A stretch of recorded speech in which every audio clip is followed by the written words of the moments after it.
Welcome to the Bulwark podcast. I'm Charlie Sykes. Amanda Carpenter actually claims that she was off social media for an entire week on vacation, spending time with her family. See, I always assume that people in the media and politics who say that, hey, I have to get off Twitter to spend more time with my family are making it up. But you actually did do that, didn't you, Amanda? I did, and it was shockingly fun. My kids now are 7 and 9. And so they are now actually really fun to hang out with. You know, before it's a lot of caretaking, making sure they get fed on time and not cranky. And did you pack your stuff? But now that all the hand holding has started to recede and they can actually, go a couple hours without needing a snack and melting down, it's really fun. No, they're actually people now. So Yes, we went to Mount Vernon for a day trip. I mean, we didn't go anywhere crazy, just around the house, cleaned out my garage, yay. But we hiked all around there. They did a Hamilton tour at Mount Vernon where you have a guide that takes you around and he explains all the references in Hamilton, the movie, which they're sort of familiar with. I mean, they don't really get all of it, especially the second half, which is kind of adult. But they knew enough to latch onto it. And so highly recommend that if you have kids and you come to the Washington area. I think it's better than the Smithsonian. They have like a little map where they can check off things and learn about it. It was great. We could have easily spent a couple more days there. There's so much to walk and see and just enjoy, especially on a beautiful spring day. So you like discovered that you had a life and that was interesting, which is, I mean, I'm looking forward to that at some point.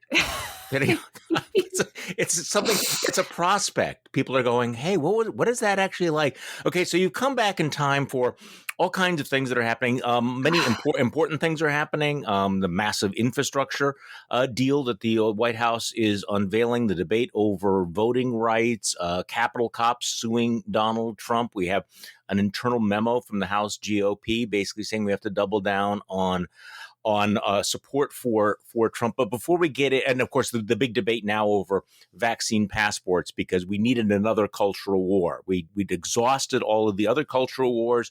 So now it's going to become mask mandates vaccines. But before we get into any of that, I'm sorry. I'm just not scared. I know it's coming. No, I'm not going to pretend that I have not opened up a big box of popcorn for this Matt Gaetz story. Okay. The Pizza Gaetz story. Big headline in the New York Times. Matt Gaetz is said to face Justice Department inquiry over sex with an underage girl. And if that wasn't juicy enough, he goes on Tucker Carlson's show last night in what even Tucker Carlson describes as one of the weirdest interviews he ever had. So let's play cut number 1 of Matt Gaetz explaining what's really going on with this story. Again, I really saw this as a deeply troubling challenge for my family on March 16th when people were, talking about. So this is obviously a serious allegation. Tell us what the truth is from your perspective. It is a horrible allegation, and it is a lie. The New York Times is running a story that I have traveled with a 17-year-old woman, and that is verifiably false. People can look at my travel records and see that that is not the case. What is happening is an extortion of me and my family involving a former Department of Justice official. On March 16th, my father got a text message demanding a meeting wherein a person demanded $25 million in exchange for making horrible sex trafficking allegations against me go away. Our family was so troubled by that, we went to the local FBI. And the FBI and the Department of Justice were so concerned about this attempted extortion of a member of Congress that they asked my dad to wear a wire, which he did with the former Department of Justice official. Tonight, I am demanding that the Department of Justice and the FBI release the audio recordings that were made under their supervision and at their direction, which will prove my innocence and that will show that these allegations aren't true. They're merely intended to try to bleed my family out of money. Well, that would be big if true. I mean, obviously, if that's going on, of course. But he also addresses other allegations that are made against him. Here's just one more soundbite from that. Again, I really saw this as a deeply troubling challenge for my family on March 16th when people were, talking about a minor and that there were pictures of me with child prostitutes. That's obviously false. There will be no such pictures because no such thing happened. But really on March 16th was when this got going from the extortion standpoint. From the extortion standpoint. And at one point he says, hey, so Tucker, you and I went to dinner. I brought a friend of mine. You remember her. You were there. And Tucker goes, no, I don't remember that at all. So this investigation apparently was begun not in March. It was begun under the Trump administration, under Bill Barr. So I don't know, Amanda. It's what well, we he's about to blow the whole thing open, Charlie. He just needed a little bit more time. And he would have uncovered the crimes that were occurring at Department of Justice. Like, that's what he's saying, right? He's putting out a string of events that, let's see what happens here. So apparently, according to him, a former Department of Justice official, probably under the Trump administration, because this investigation was opened up under the Trump administration, came to Gaetz's father and said, I need $25 million to make these bad pictures and other illicit things go away. That's Gaetz's story. It's a hell of a it's a hell of a story. I mean, why would we not why would we not believe him? Of course, this is just as Q predicted, that there is this child sex trafficking going on, and wow, it would be interesting to see how Q handles all of this. Yeah, he wants to show travel records. Okay, show us the travel records. Who knows where this is going, but why did he go on TV to talk about this? Well, because that's what he does. Right, and to snare Tucker into it, which is funny. There's a clip going around from a couple years ago where Gaetz is retelling a story about how he's at a party with Tucker, and Tucker is sitting on one side, and he is with a date. He talks about dates that he has a lot in his videos, and Tucker mentioned his show, and the girl says, what show do you have? Like, she didn't know who he was. And this was apparently Matt Gaetz's date in his retelling of the story from a few years ago. Like, how do you go on a date with Matt Gaetz knowing he's Matt Gaetz and not know who Tucker Carlson is, unless you're really, really, really out of the loop or young? Apparently, no. Matt Gaetz is really into telling people about all the times he hung out with Tucker Carlson. And so Tucker Carlson's probably say, maybe we shouldn't book him again. I don't know. I'm not sure he's going to be on. So I'm not going to prejudge this investigation, but we are going to watch it, obviously, because it's going to be very impressed with Tucker's ability to keep his face completely still, only blinking his eyes intermittently while Gaetz unfurled this whole thing. I mean, it's really amazing. Like, he froze his face, not to show any emotion. I kept rewatching it, tried to see, like, did he have any reaction at all? No, it was complete, disciplined. I'm going stone cold face here. It is pretty incredible.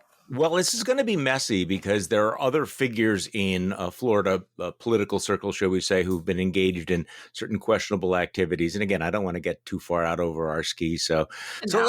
Let's jump into this piece. We'll get back to Florida. All right, 1 second, though. It is amazing how Roger Stone keeps turning up in all these stories.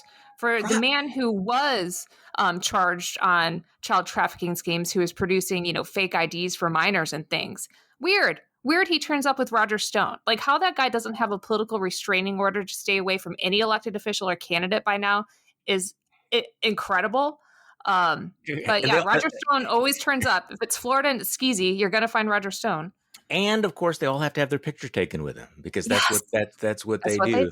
Okay, so from the Washington Post this morning, Republicans are opening a new front in the pandemic culture wars, attacking efforts by the Biden administration to develop guidelines for coronavirus vaccination passports that businesses could then use to determine who can safely participate in activities such as flights, concerts, and indoor dining. This has now become a big thing particularly with your favorite governor, Ron DeSantis of Florida, who is really, thinks he can run for president and all of this.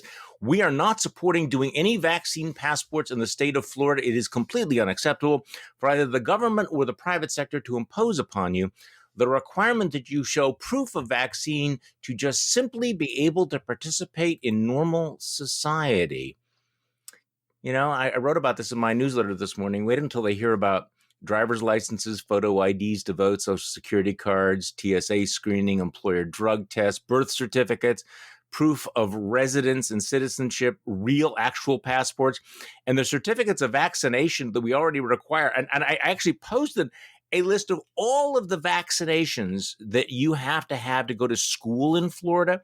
And of course, you have to present a certification of vaccination to go to any school at any age in the state of Florida. But this is the new culture war, isn't it now?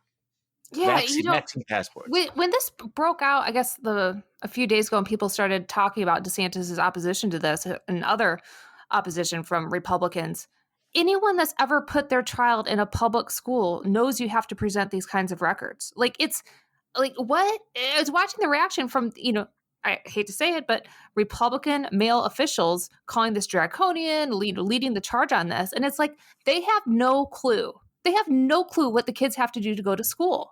It's like, if you're a mom or a dad that went to those appointments and you had to get your kids jabbed while they scream and hold them down and do that, it is not pleasant. You do not forget it. It is not fun. It's not fun to keep up with all the, different things you have to get if you're worried about it, spacing. I mean, it's a big thing for the first few years of a child's life to keep up with that and then have the papers ready. Yes, the papers to present to the school to gain entry and participate in normal society, as Rand said. But apparently he didn't go to those appointments. Isn't that what he's saying? Like, he's an anti-vaxxer now. This is what being an anti-vaxxer is about. Saying I shouldn't have to do this to do things like go to school. This is why, there's all this debate that happens in school boards and happen in the West. It's being fought with the kids because they didn't want to do it. There's a bunch of, yuppie liberal parents on the West Coast that don't want to take their kids to go get their darn shots and are worried about autism and all this stuff that starts on the QAnon blogs, linking these things together. I mean, but that's where DeSantis is at. He's an anti-vaxxer. By the way, that's a really good point. That where does this lead? This is going to lead to rejecting the whole notion that you have any kind of a social responsibility to preserve public health by getting a vaccination. But again, as of right now in Florida, if you want to go to a school, if you want to go to a childcare facility, a family daycare home, and any of them, you have to show up with something called Form DH-680. 680, the Florida Certification of Immunization.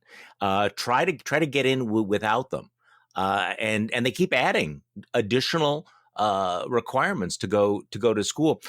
Marjorie Taylor Greene, of course, becoming the new spokesman for all of this, had some thoughts about got some health vitamins to sell you at her CrossFit gym that'll do you good.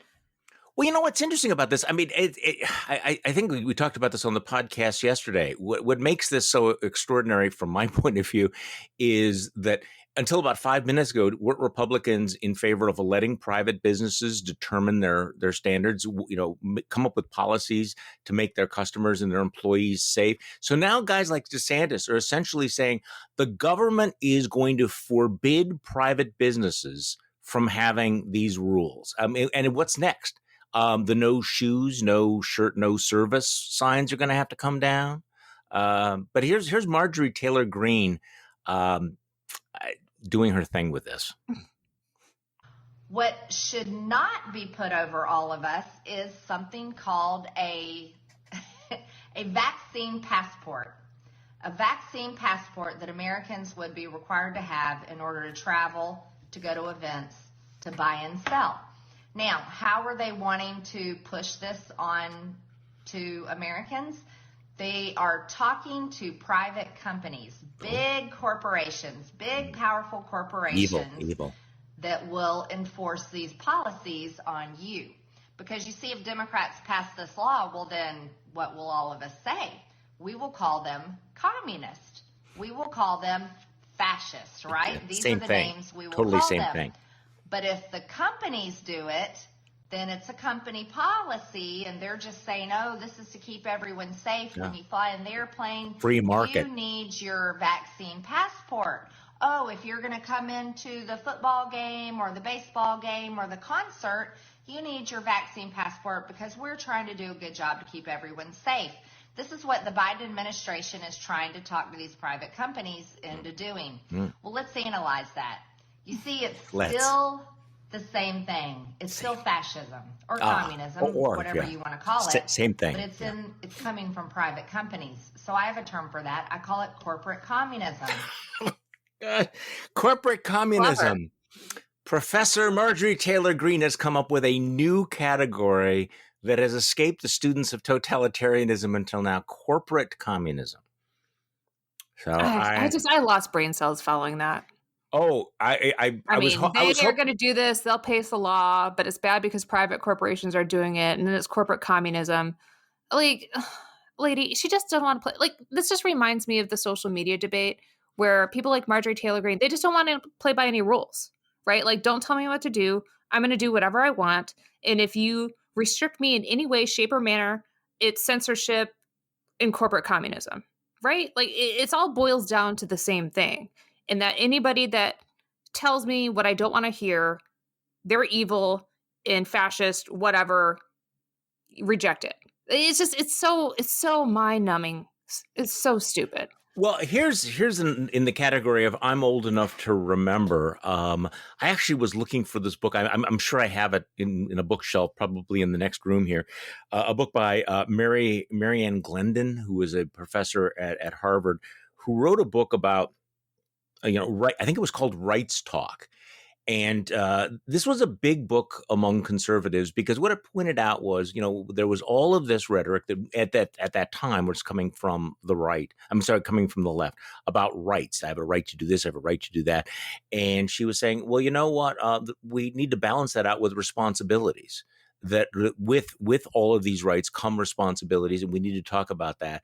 And for about 20 years, this was conventional wisdom among conservatives that you balanced rights with responsibilities. Sure, you have the right to refuse the vaccination, but then you're not going to. There are going to be consequences to all of that. And what's lost is this whole sense of communal responsibility, or the responsibility to the community, to your neighbors, to vulnerable people around you, to your coworkers, to other elderly people, to behave in a responsible manner.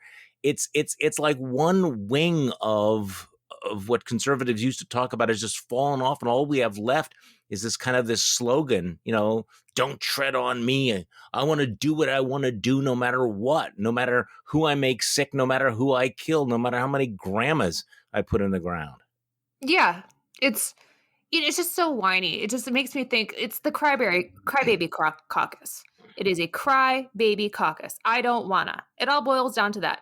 I don't want to do that. I don't want to. I don't want to. And it's just repeat. But I do think it's worth, Marjorie Taylor Greene, she's going to do what she wants to do. But Ron DeSantis is in a much higher place of responsibility as governor of Florida. And so when he declared on Monday that, quote, it's completely unacceptable for either the government or the private sector to impose upon you the requirement that you show proof of the vaccine to just simply be able to participate in normal society. Well, what about him? Like, he really needs to answer that question, because either Ron DeSantis, you are the one that's completely unresponsible because you enforce these mandates every dang day with the list of vaccines that you pointed out in the newsletter this morning.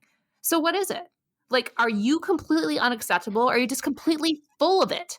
Completely full of it. Because otherwise he'd be rolling back every one of those mandates right now.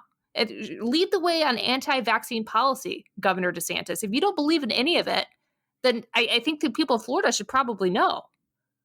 It's all performative at this point. I mean, it's all performative in order to advance his political career in Florida and perhaps nationally.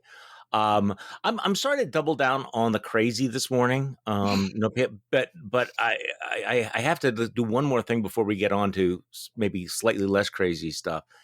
Peter Navarro. I got to know where this is going. That guy's a weird duck. He is a weird guy. I mean, he used to be this left-wing crank who now has become this right-wing crank. He was supposed to be the trade guy, and he's gotten really deep into all sorts of things that are way outside of his, shall we say, his zone, including election fraud. He went on Fox last night. With Rachel Campos Duffy, who happens to be from Wisconsin.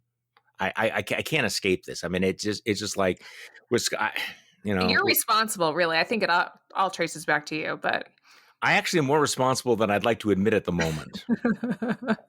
Do you know that I actually, when I was the editor of Right Wisconsin, we sponsored this big event called the Right Women Awards to encourage No. conservative women. And one of the first winners of the Right Women Awards was, ta-da, Rachel. What did she do to earn such a prestigious honor? I'd rather not talk about it anymore. Okay, now you have to say, so it's not something weird. You've just made it weirder. No. Rachel Campbell. I mean, she was a very, at that point. Yeah, she's a mom. How many kids do they have? She was She's like balancing it all. about 100. No. But what she was doing was, at that point, this was pre-Trump.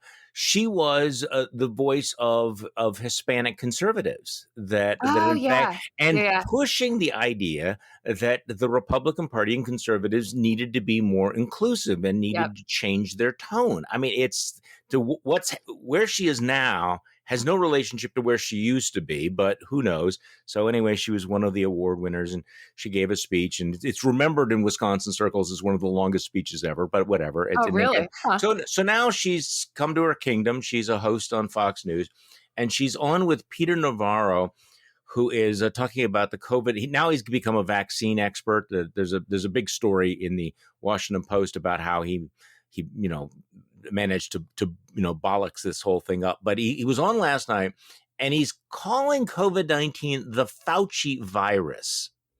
I mean, I have to play this because you're going to think that I'm making this up. That Anthony Fauci, it's not just enough to say that I disagree with Anthony Fauci or Anthony Fauci, as a self-promoter or whatever. He's calling him the father of the virus. So here's Peter Navarro on Fox News, and Rachel Campos Duffy completely lets it slide. The father of Fauci's the father of the actual virus. Fauci's the guy. This virus, according to Bob Redfield at the Centers for Disease Control, came from the Wuhan lab. And basically, we had Fauci not only funding that lab with American taxpayer dollars, he authorized this thing called gain of function research. He allowed the Chinese Communist Party, the People's Liberation Army, to genetically engineer a virus using gain of function. I call it the Fauci virus now. If he wants to be the father of something, he's the father of the virus that's killed over 500,000 Americans. Well, Peter, we're still trying to get to the bottom of that, and we're definitely going to bring you back when we get more information on it. But you're right. There's a lot of questions out there. Peter, I can't thank you enough for joining me today. Okay, so this is like another big conspiracy in the Matt Gaetz way that Navarro's just about to explode. So the allegation is that Dr. Fauci somehow collaborated, maybe through the World Health Organization, to fund a Chinese lab to leak the virus and then unleash destruction upon the earth because he's a elitist global killer. Huh? Yeah, Fauci is the father of the virus. That's very catchy. Oh, for fuck's sake! Father So you know what? I mean, part of it is just kind of to remember that up until a few months ago, these guys were running the country. These guys were in the White House. Navarro's big spiel, I think last year, a couple months ago, was that he was the one inside the White House trying to get people to take this seriously, right? Like trying to buy up supplies and blah, blah, blah. And now he's just twisted it. It's all Fauci's fault. And I will say it's pretty incredible among, Republicans, just, normal Republican people. The thing about Fauci lying about masks is so ingrained. I mean, every time I have a conversation about COVID and masks, well, Dr. Fauci lied about that. And it's just, you can't kick that stone away. It's not moving. And so that's completely unrelated to this grand conspiracy that Navarro's coming up with, but that's pretty amazing by Fox News. Essentially we'll look into this and have you back. You can explain further. I mean, this is a new narrative. Like, tell me more. Well, and the Post is reporting this morning that Navarro privately urged Trump to acquire these critical medical supplies in the early days of the coronavirus outbreak. And then after he was ignored, Navarro went off and pursued his own ad hoc strategy that blew more than $1 billion in federal funds that has prompted multiple probes. I mean, was this part of the Jared Kushner thing? God, who's that guy? We just had these cranks and these weird. Yeah, where is Jared Kushner? He's probably polishing his Nobel Peace Prize somewhere. Probably. So okay, he's enjoying his peace in the Middle East that he brokered. Because that was easy. So interesting story that these two Capitol police officers are now suing Donald Trump for for his role in inciting the insurrection. I actually think that that's somewhat significant because, again, it opens another legal venue to gather more information and perhaps force people to tell what they know, what they knew and when they knew it. So this Yeah, is a I good mean, the communications that still went on in the White House, that's still a complete black box, right? For what people did at the White House in those hours that the insurrection was unfolding, and those frontline Capitol Hill officers were left to just fend for themselves. This is going to go on for a long time. I saw, was it yesterday, that something like 14,000 hours of surveillance tape had just been turned over to the House Oversight Committee. I mean, this is not over. No, it is not. It's not over. And if it takes these civil lawsuits to break open the truth, and then I'm all for that. I mean, obviously, there's the ongoing criminal investigations, which are important. I have less and less confidence that Congress is going to be able to do anything. Certainly not on a bipartisan basis. But these civil lawsuits, like the Dominion lawsuit about the big election lie, could make a difference. I started to make a list of all the unresolved big lawsuits that are still swirling around. There's Dominion, Smartmatic, these from the Capitol Police officers, Georgia Secretary of State criminal investigation, Trump's, taxes and whether he overinflated assets for personal tax gain. I mean, those are just off the top of my head. And those are all pretty big and may take, not this year, 1, 2, 3 years. Well, and there was just a ruling yesterday, right, in that lawsuit from the woman who had was claiming, I think she's suing Trump for defamation because she had said that he had groped her and then he denied it and said she had made it up. So yeah, there are a lot of these things that are going on right now. Eugene Carroll still. Yeah. Oh, well, that's right. That's right. Yeah. Okay, so let's talk about this memo. And I want to get your insight on all this because there's something I don't understand about it. This is this new memo from somebody in the House Republican Conference that argues that the Republicans' future demands they, quote, embrace our new coalition because President Trump's gift didn't come with a receipt, whatever that means. So the headline is cementing GOP as the working class party. And Axios is reporting it leaves no doubt that Republicans, at least in the House, will be doubling down on Donald Trump for the foreseeable future. So we kind of knew this, right? But what do the Republicans mean when they say that they are the working class party right now? I'm a little vague on this. Well, they keep saying it, which is so funny. It just reminds me of talks I'd had with Senator DeMint, Senator Cruz, where they would say, I'm going to be hopeful and optimistic. I'm going to be hopeful and optimistic. And that's how we'll win races. Like, they would both say these things in speeches. And we'd have to sit them down and say, you can't just say I'm hopeful and optimistic. Like, you just have to project that in the things that you talk about. And that's what they're doing here by saying we're the party of the working class. What does that mean? What does that mean? Are they working frontline jobs? Do they know? Do they have a coalition of people that work minimum wage and are truly paycheck to paycheck, that work retail, the kind of menial jobs that really represents the working class? Because every time I see them talk about it, it has to do with like business owners, which is great. It's always small business, but there's a huge difference between being a small business owner and being a true member of the working class and kind of a service sector economy or a manual labor job, in my mind. I mean, maybe we're just misreading this. Maybe they're just saying, we're going to, appeal to these folks on culture war grounds. But in terms of the working class, it obviously doesn't mean support for unions. It doesn't mean opposition to right to work laws. It doesn't mean raising the minimum wage. It doesn't mean making it easier to get health care. It doesn't mean, family leaves or anything like that. It doesn't mean more occupational safety regulations. They're going to vote. Going into the midterms, they will have voted against any of the infrastructure packages, right? Any of these things that would actually go into the pockets of folks. I'm not saying that I would have voted for these things. I'm just saying that, in what way are they working class? With the possible exception of we're in favor of higher tariffs on China. I mean, it'd be outside of trade. What is the working class agenda? The only way I can really read it is that it's more geographic, and we are going to focus on the Trump coalition that is predominantly represented by people in rural areas. Well, this is from the memo. So they're going to go heavy on immigration. They're going to contrast the GOP's immigration policies against the Biden border crisis. They're going to obviously hammer China and their predatory trade practices, and then they're going to go after Wall Street, big corporations. The Democrats' coziness with China results from their coziness with Wall Street. They're going to hammer the Democrats on the lockdowns. They're going to hammer wokeness and identity politics. Obviously, they hate big tech. The author of this memo suggests Republicans hold working class roundtables, create a working families task force. I don't know what that means. But I think part of it is, and I think you pointed this out on Twitter, they will embrace the blacklist, the corporations that say that they're not going to give them money because they voted to overturn the election. So they're going to make that a badge of honor that they are anti-business now. So anti-big business, I guess.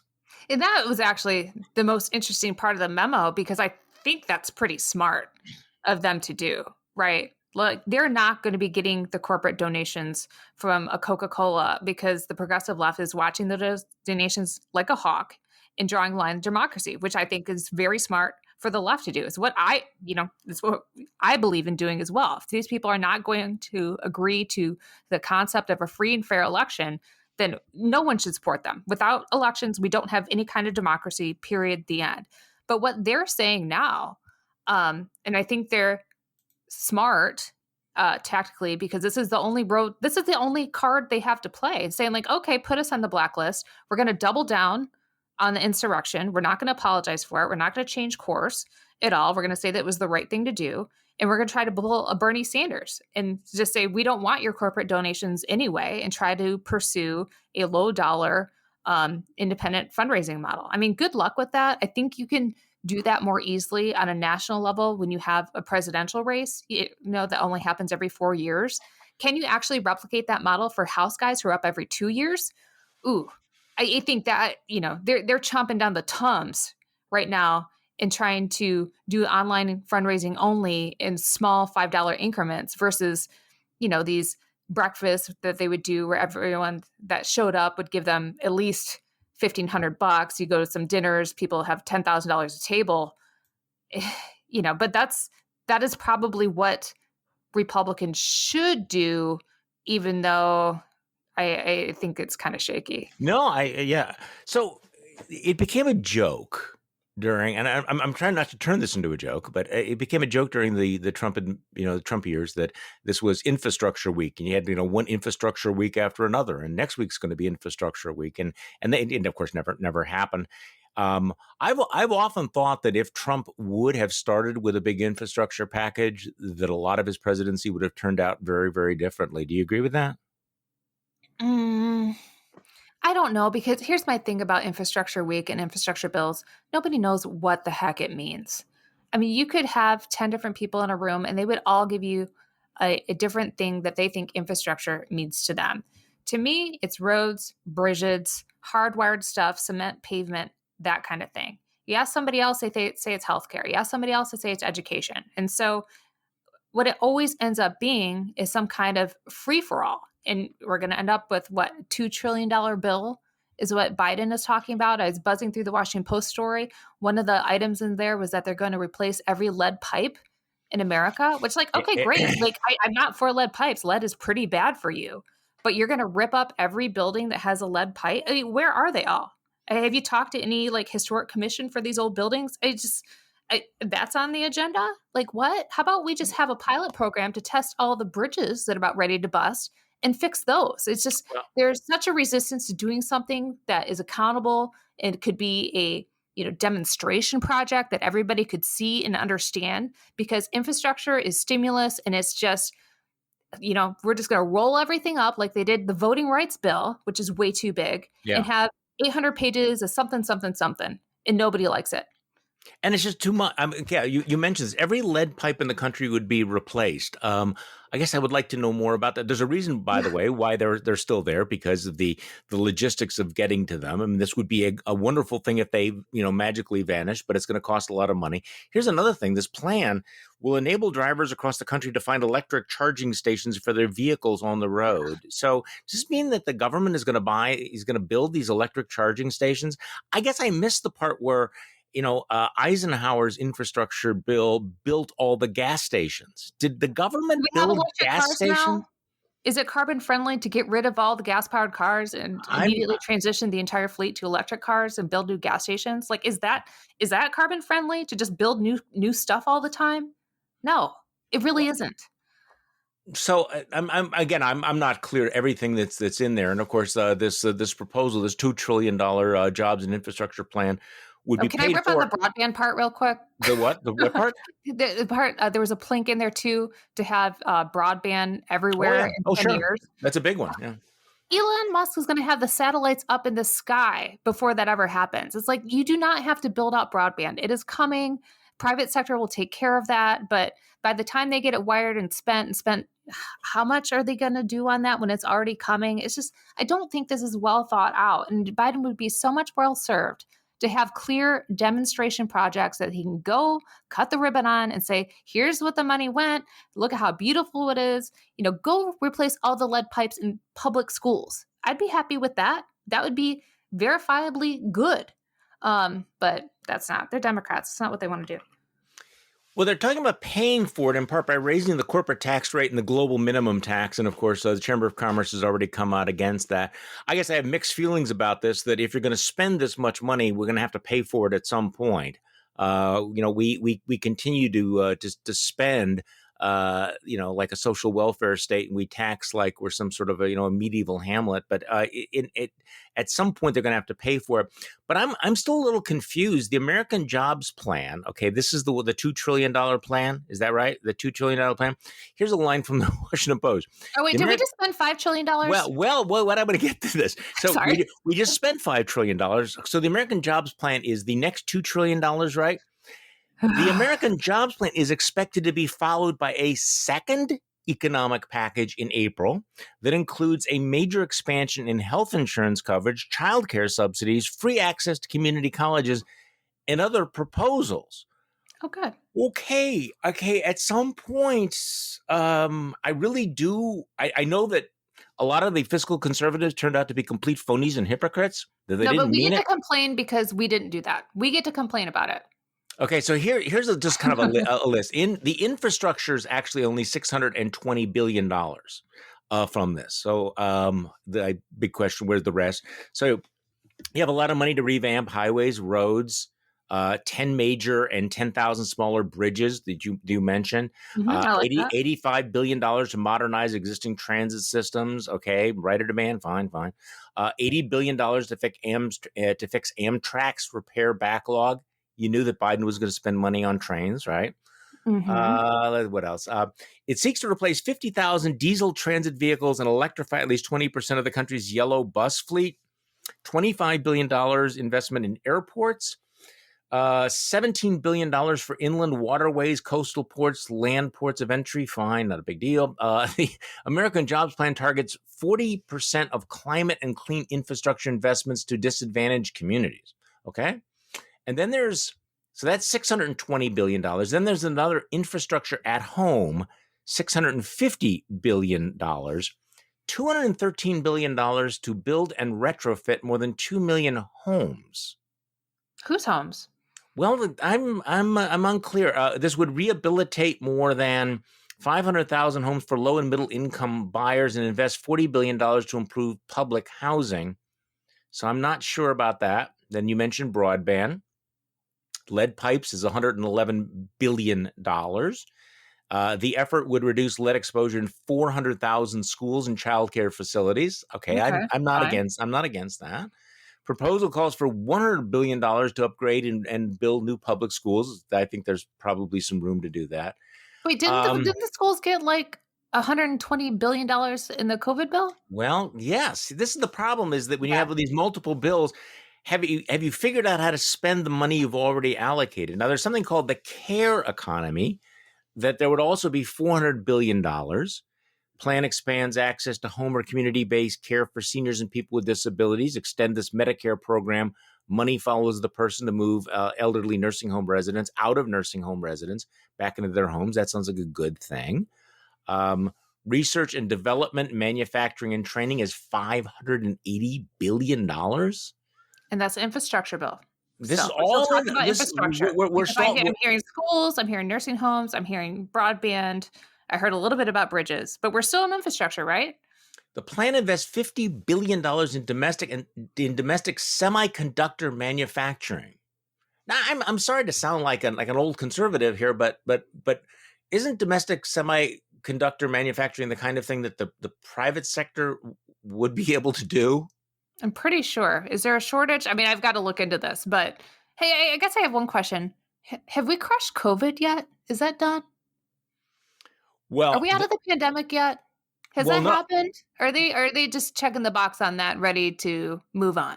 Well, I can't decide whether or not we have impending doom, as the CDC has said the other day, or whether or not we really have crushed it because of the vaccines. And we're getting some good numbers.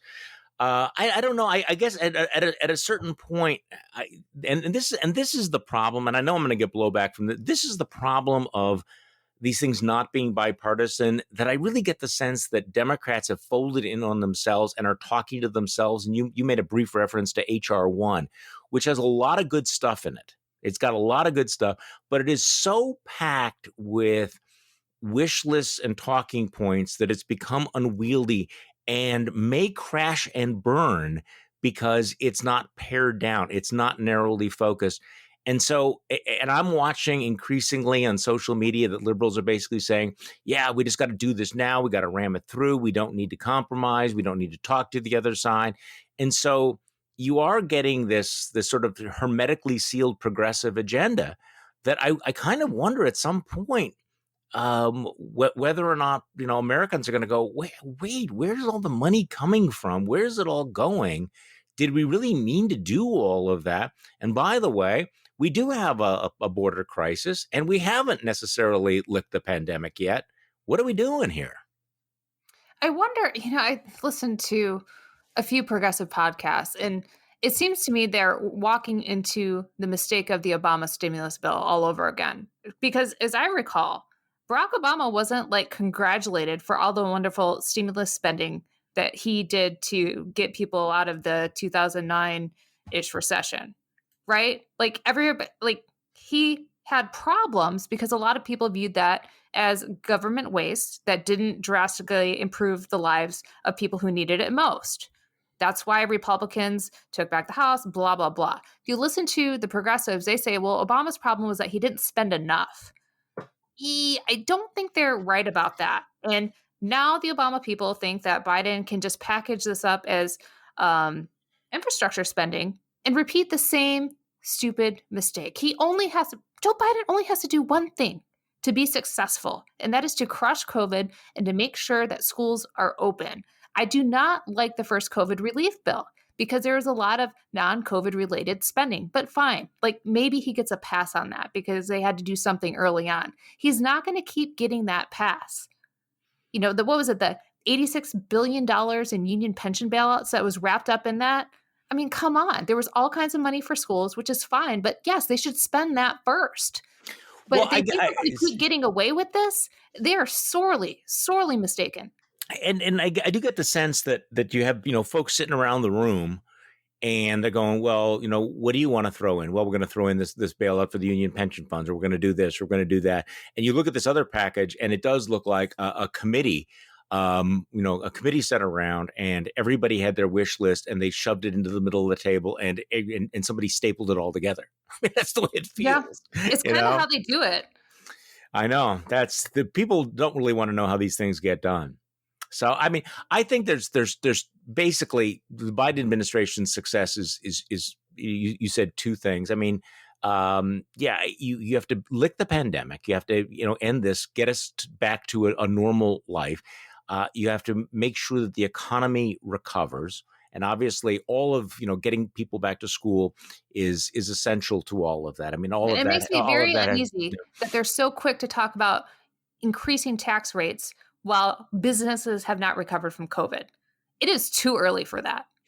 Well, see, here's the part that I'm confused about is that much of these relief packages are aid to businesses. We're actually here in the state of Wisconsin, we got something like $3 billion the governor gets to dole out unilaterally, by the way. He doesn't even have to talk to the legislature about it. He gets to dole it out. And he's giving it out to businesses, which is fine because they're hurting. And at the same time, talking about raising taxes. Now, maybe we're talking about different businesses. Maybe we're just talking about, the corporate tax rate. The, American corporations are doing well, and it's the small mom and pop businesses that we're providing the aid. Maybe that's the answer to all of this. I have to tell you, I don't have viscerally that much of an objection to raising the taxes as I do to this growing bipartisan belief that we don't need to care about the national debt. I mean, we are sort of like, whistling past this issue.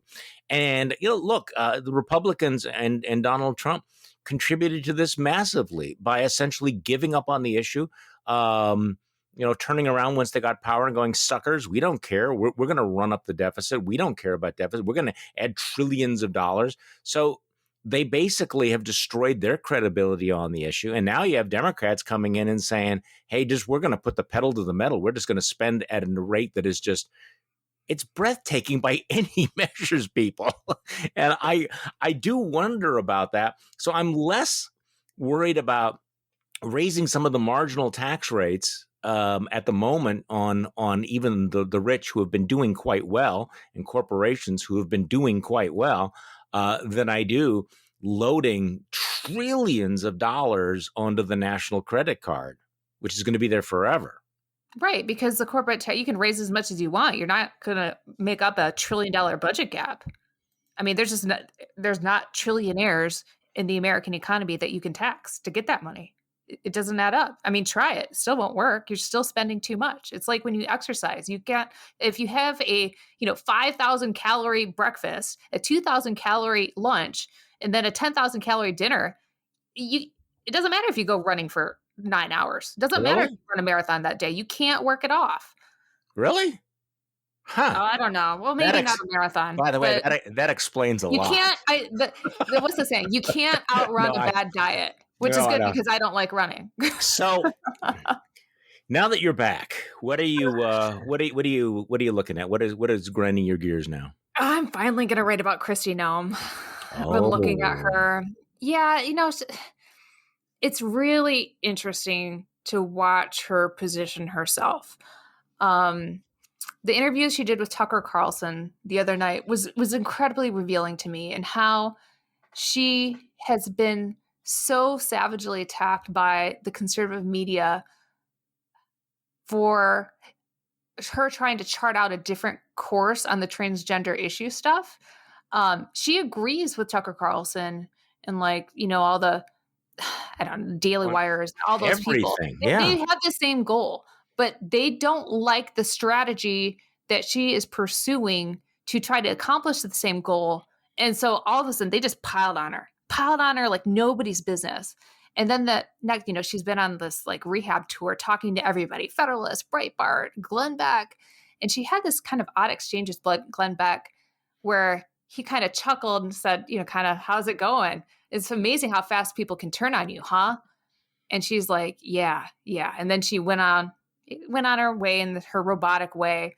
But yeah, and it's also interesting to watch how much Tucker and Sean Hannity try to position her against Ron DeSantis when DeSantis is clearly their favorite, because they have been jockeying to see who's the most anti-lockdown, kind of COVID crusader. And every time they ask her a question, it's like, well, you just did what Ron DeSantis did, didn't you? I mean, they're pushing her into that second place behind him and just putting her in her spot. And it's sort of brutal to watch. I mean, I think it's pretty shameful. But she's gonna sit there and take it because she can't do anything about it. She can't do anything about it. She signed on to this. She bought this ticket.